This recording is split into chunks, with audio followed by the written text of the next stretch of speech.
Welcome back to Everything Whiskey. I'm Callum. I'm Sam. And today I'm reviewing Basil Hayden's.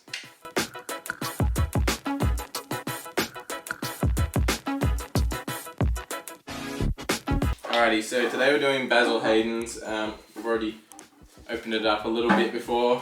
Now Basil Hayden's is part of the Booker's lineup, so it's, I think, the second last. I think it goes Booker's, Baker's, Basil Hayden's, Knob Creek. I think that's something along those. I don't know. By the way, this cork is awful. It's like glued in. It's terrible. Is it synthetic?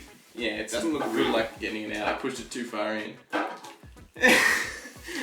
Anyway, this is a 40% Kentucky Straight Bourbon, 80 proof. Yeah, it's a pretty run-of-the-mill bourbon. I don't know. I've had time to think about this before. I've got a kind of a developed opinion on this already, and it is that it tastes good, but it's really short. Like, it just finishes off really quickly. It's a bit too. It's not the dryness that's a problem. Like, I'm fine with the dryness. It's more that it just disappears to nothing. Like the finish, like it's just gone. Alright, so this has a fairly high rye content from memory. I'm pretty sure it says on the back.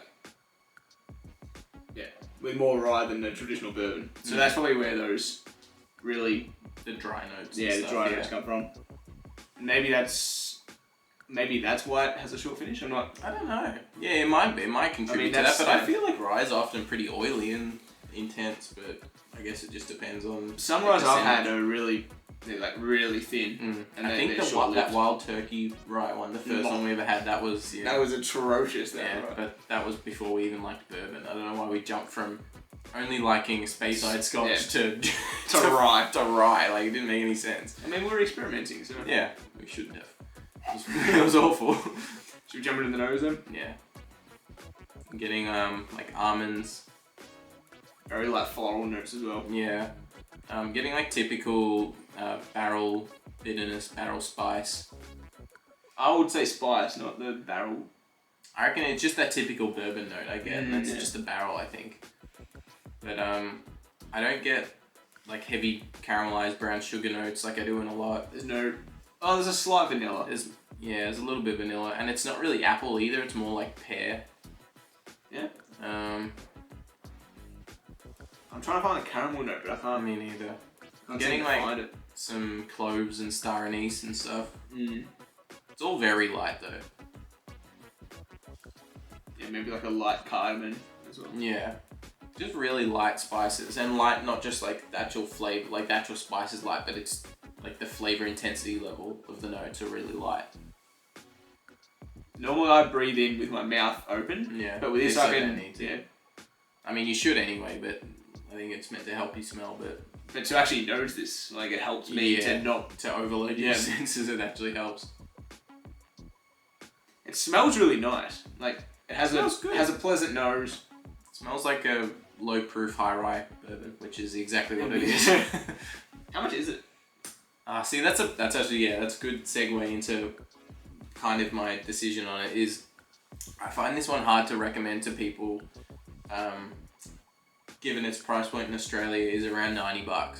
90? Yeah, so it's a bit difficult because I just don't see how you can price a bourbon at 40% at $90. Like, it's not like to even go for the Woodford. That's also really got those like nice spices and stuff. Or if you want a more sweeter caramelized kind of apple note to it, go for the double oaked Woodford. Or if you want a really high proof bourbon, single barrel, go for the Russell's Reserve single barrel. Like, they're all cheaper than this. It's just really difficult to recommend, aside from just like if you haven't had it before and want to try it. I'm getting really weird earthy tones out of this now. Like grass, dirt. I want to taste this, but it still tastes nice. It's just really light. It's extremely light. Finishes extremely fast as well. It's already gone for me. There's still already nothing left. I think I think you asked this question when we first had it together, whether they do a high proof version or if the other ones in the Booker's lineup are like that, you know, because Knob Creek is 50%. Baker's is like a bit more, and Booker's is like cask strength. Booker's is cask strength. Yeah, I think Baker's is 48 because we've had that before. Yeah, so like maybe they are, but I don't think the mash bills are the same. So I'm not really sure. I don't think they do. I've never seen it, at least a actual cask strength version that's specifically Basil Hayden's. I reckon it'd be nice if they did. Yeah, because these are nice flavors. They're just too light. It's like it's mixed with because of the dryness. It's like it's mixed with soda water. It's weird. It smells to me like at cask strength they've just watered it down to the point.